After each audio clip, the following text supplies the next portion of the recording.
Hello everyone and once again welcome to Instagram Masterclass course powered by WsCubeTech.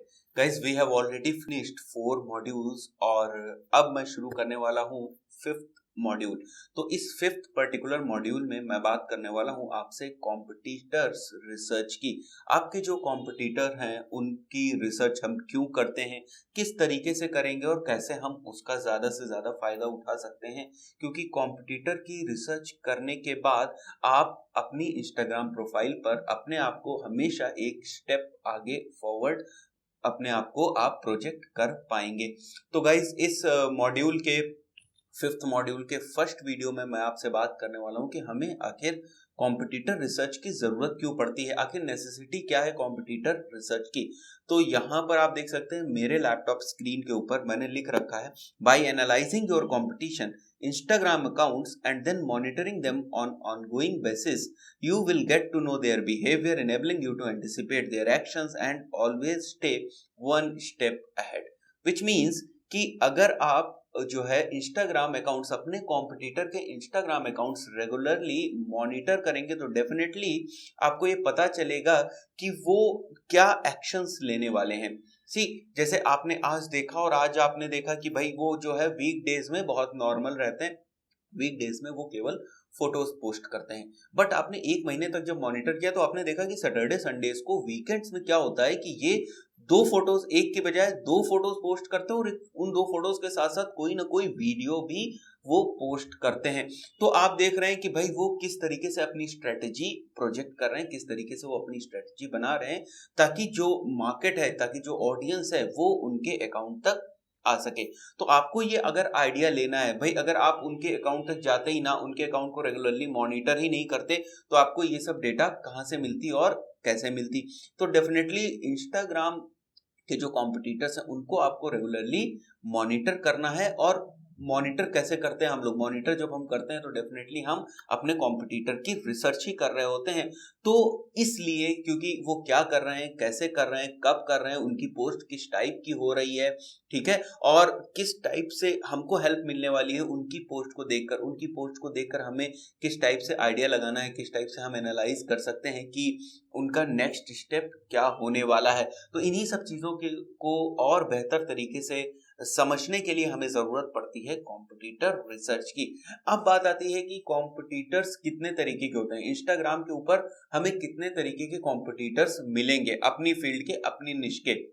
तो जो पहला है, जैसे आप देख सकते हैं यहाँ पर टाइप्स ऑफ कॉम्पिटिटर्स में जो फर्स्ट टाइप है which is direct competitor. Direct competitor क्या होते हैं, same kind of product and service, यानी कि ऐसे कॉम्पिटिटर्स, ऐसे बिजनेस जो वही सर्विस और प्रोडक्ट ऑफर कर रहे हैं जो सर्विस और प्रोडक्ट आप ऑफर कर रहे हैं, और उनका भी इंस्टाग्राम के ऊपर अकाउंट है जैसा कि आपका इंस्टाग्राम के ऊपर अकाउंट है। मान लेते हैं कि आप जिम या फिटनेस सेंटर हैं और आपके ही जैसा एक दूसरा जिम या फिटनेस सेंटर है, तो वो डेफिनेटली आपका कॉम्पिटिटर हुआ, डायरेक्ट कॉम्पिटिटर हुआ। क्यों डायरेक्ट कॉम्पिटिटर हुआ, क्योंकि वो वही सर्विस और प्रोडक्ट ऑफर कर रहा है जो कि सर्विस और प्रोडक्ट आप ऑफर कर रहे हैं।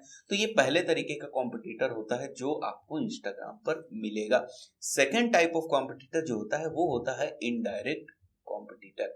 इनडायरेक्ट कॉम्पिटिटर का एग्जाम्पल अगर मैं आपको बताऊं तो इनडायरेक्ट कॉम्पिटिटर का एग्जाम्पल हो गया, सपोज करते हैं एक बेकरी और एक रेस्टोरेंट, यानी कि अगर बेकरी बंद है तो जो यूजर है, कंज्यूमर है, वो रेस्टोरेंट तक जा सकता है, तो वो आपका इनडायरेक्ट कॉम्पिटिटर हुआ। डायरेक्ट कॉम्पिटिटर नहीं हुआ क्योंकि वो एग्जैक्टली सेम प्रोडक्ट और सर्विस नहीं ऑफर कर रहा है जो प्रोडक्ट और सर्विस आप ऑफर करते हैं। बट अगर आप की दुकान बंद रही, सपोज करते हैं अगर आपकी दुकान बंद रही, आपकी बेकरी बंद रही, तो क्या होगा कि आपका जो कस्टमर है वो खाने के लिए या फास्ट फूड के लिए या बेकरी प्रोडक्ट्स अगर उसको नहीं मिल रहे तो किसी दूसरे अल्टरनेट के चक्कर में, सब्स्टिट्यूट के चक्कर में वो आपके कॉम्पिटिटर तक जा सकता है। तो ये होते हैं हमारे सब्स्टिट्यूट। इस टाइप के कॉम्पिटिटर्स भी होते हैं, आपको इस टाइप के कॉम्पिटिटर्स पर भी नजर रखनी है इंस्टाग्राम के ऊपर। और क्या हो सकता है, एक और एग्जांपल अगर हम लोग सब्स्टिट्यूट का मान के चले तो जैसे अगर आप मॉर्निंग में चाय पीते हैं, मॉर्निंग में अगर आपको एक कप टी चाहिए और टी नहीं मिली, सपोज करते हैं कुछ ऐसा रीजन रहा कि टी नहीं अरेंज हो पाई या चाय पत्ती नहीं थी वहां पर, तो आप क्या लेंगे, आप कॉफी प्रेफर कर सकते हो उस वक्त। तो ये वही चीज है, बिल्कुल बिजनेस में भी ऐसा होता है कि अगर कोई एक पर्टिकुलर प्रोडक्ट या सर्विस कंज्यूमर को उस किसी एक टाइम फ्रेम में नहीं मिला, तो हो सकता है कि अगर वो बहुत लॉयल नहीं है उस प्रोडक्ट के लिए या उस बिजनेस के लिए, तो वो दूसरी जगह पर शिफ्ट हो सकता है, वो उसके सब्स्टिट्यूट की हेल्प ले सकता है। तो डेफिनेटली पॉइंट क्या है कि आपके बिजनेस को सब्स्टिट्यूट्स भी इफेक्ट करते हैं, और जो भी आपके बिजनेस को इफेक्ट करेगा उसकी आपको रिसर्च करके रखनी है। तो जो सेकंड टाइप ऑफ कॉम्पिटिटर आपको मिलने वाला है इंस्टाग्राम के ऊपर, वो है आपका indirect competitor, right. And third type of competitor की अगर हम बात करें, तो थर्ड टाइप ऑफ कॉम्पिटिटर को हम लोग बोलते हैं पोटेंशियल न्यू इंट्रेंट्स। न्यू इंट्रेंट्स मतलब वो जो है आपका डायरेक्ट कॉम्पिटिटर भी हो सकता है और इनडायरेक्ट कॉम्पिटिटर भी हो सकता है, बट वो मार्केट में नया है लेकिन उसके अंदर पोटेंशियल है और वो अपनी जगह बना सकता है। तो आपको ये बात ध्यान रखना है कि वो कौन कौन सी स्ट्रेटेजी यूज कर रहा है, वो कौन कौन सी टेक्निक्स यूज कर रहा है, वो इंस्टाग्राम के ऊपर अपने आप को कैसे प्रोजेक्ट कर रहा है, उसकी स्ट्रेटेजी क्या है, उसकी टाइमलाइन क्या है, उसके टाइम फ्रेम्स क्या हैं, उसकी टीम कैसी है, क्या वो फोटोज पे ज्यादा ध्यान दे रहा है, क्या वो वीडियोज पे ज्यादा ध्यान दे रहा है। तो आप के लिए ये थर्ड टाइप ऑफ कॉम्पिटिटर हो जाता है जिसकी आप रिसर्च और एनालिसिस कर सकते हैं। तो ये तीन तरीके के कॉम्पिटिटर्स हैं जो जनरली आपको मिलने वाले हैं जब आप अपनी इंस्टाग्राम रिसर्च स्टार्ट करेंगे अपने कॉम्पिटिटर को लेकर। And next is why we are researching में एक और क्वेश्चन आता है, let's make it more clear. अभी बहुत ज्यादा समझ में नहीं आ रहा कि भाई ठीक है ये सारी चीजें तो हमें समझ में आ गई, बट अभी भी हमको वो बेनिफिट्स और why we are researching our competitors उस क्वेश्चन का आंसर नहीं मिल रहा है। तो guys, Instagram will allow you to learn what's working for them, what's type of content they post, photo video carousel, when, what hashtags they are using, and not only hashtags but also what is working for them। सबसे important चीज, कैसे सबसे important चीज कि देखिए एक कहावत है कि आप खुद गलती करें, उस गलती के बाद आप रिजल्ट देखें कि भाई मैंने कुछ एक्शन किया था, कुछ एक्सपेरिमेंट किया था, वो गलत हो गया और गलत होने से मेरा इतना नुकसान हो गया, ये चीज भाई काम नहीं करी, राइट। और यही अगर कोई आदमी आपको आकर बता दे सामने से कि भाई ये काम आपको नहीं करना है, अगर आप ये काम करेंगे तो ये गड़बड़ हो जाएगी, और अगर ये गड़बड़ हो जाएगी तो भाई जो है आपका पैसा वेस्ट हो जाएगा, आपका जो इन्वेस्टमेंट है वो बेकार जाएगा। तो यहां पर भी वही चीज है, आप जब अपने कॉम्पिटिटर को बड़ी क्लोजली ऑब्जर्व करते हैं, बड़ी क्लोजली एनालाइज करते हैं, तब आपको ये बात समझ में आ जाती है कि उन्होंने फोटो डाली थी, उन्होंने वीडियोस डाले थे, हमारी निश के थे, सेम हमारे डायरेक्ट कॉम्पिटिटर थे, और उनकी फोटोज नहीं चली, उसके ऊपर कोई व्यू नहीं आया, लेकिन उनके वीडियोस के ऊपर अच्छे व्यू आए, अच्छे उनके ऊपर एंगेजमेंट आए। फिर उन्होंने क्या किया, उन्होंने एक स्पॉन्सर्ड ऐड चलाया, उस स्पॉन्सर ऐड की उन्होंने कुछ डेमोग्राफिक्स रखी, या उसका जो ग्राफिक था वो उसमें टेक्स्ट बेस्ड उन्होंने ग्राफिक रखा, वो नहीं चला। उसके बाद उन्होंने एक 10 सेकंड का वीडियो बनाया और 10 सेकंड के वीडियो को स्पॉन्सर किया, उसको पेड ऐड की तरह चलाया, उस पर उनको अच्छा रिस्पॉन्स आया। तो आप समझ सकते हैं कि भाई अगर मेरा डायरेक्ट कॉम्पिटिटर है उसके लिए कोई चीज काम कर रही है, कोई टेक्निक काम कर रही है, तो डेफिनेटली वो मेरे लिए भी काम कर सकती है। ये 100% श्योर नहीं है कि आपके लिए काम कर जाएगी, डिपेंडिंग कि बहुत सारे वेरिएबल फैक्टर्स होते हैं, आपकी ब्रांड इमेज कैसी है, आपकी बिजनेस लोकेशन कैसी है, आपके जो ऑलरेडी फॉलोअर्स हैं वो कैसे हैं, आपका जो पोटेंशियल कस्टमर बेस है वो कैसा है, बहुत सी चीजें डिपेंड करती हैं।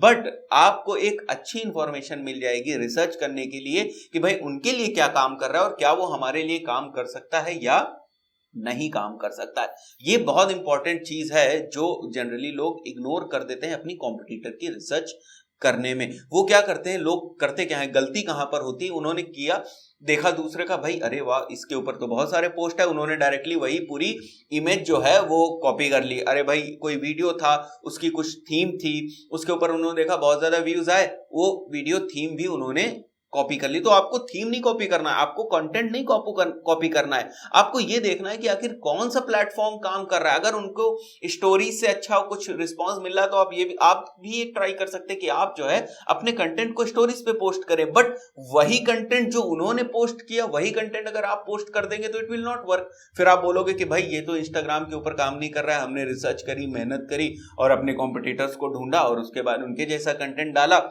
वही कंटेंट जो उनके लिए काम किया वो मेरे लिए नहीं काम किया।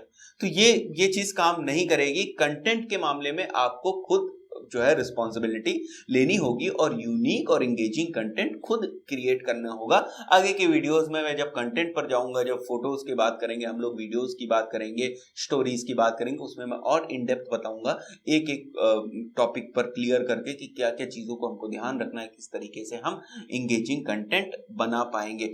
अब बात करते हैं कुछ और बेनिफिट्स की जो हमें कॉम्पिटिटर रिसर्च करने के बाद मिलते हैं। The first one is you can discover creative ideas that you can apply on your own Instagram account. You should not copy their creative ideas, right? You can explore your own creative ideas. You can think of your own creative ideas. You can use your own brain, but do not copy others creations, right? तो पहला benefit ये है कि आपको एक idea मिल जाएगा कि क्या काम कर रहा है और क्या काम नहीं कर रहा है, बट कॉपी नहीं करना है।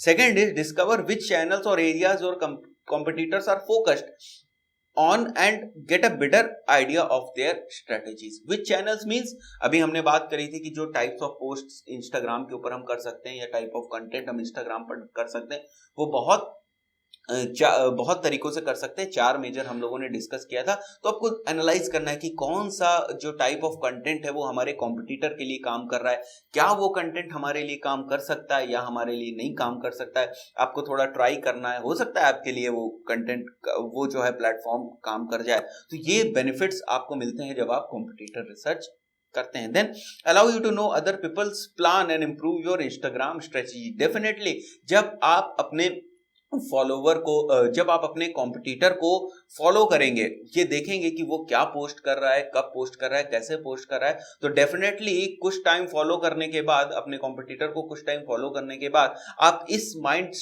सेट में आ जाएंगे कि आप ये बात समझ पाए कि अगला स्टेप हमारे कॉम्पिटिटर का क्या होगा।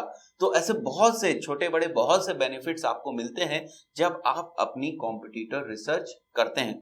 दोस्तों इस वीडियो में इतना ही। नेक्स्ट वीडियो में हम बात करेंगे किस तरीके से हम कॉम्पिटिटर रिसर्च स्टार्ट कर सकते हैं। Till then, good bye.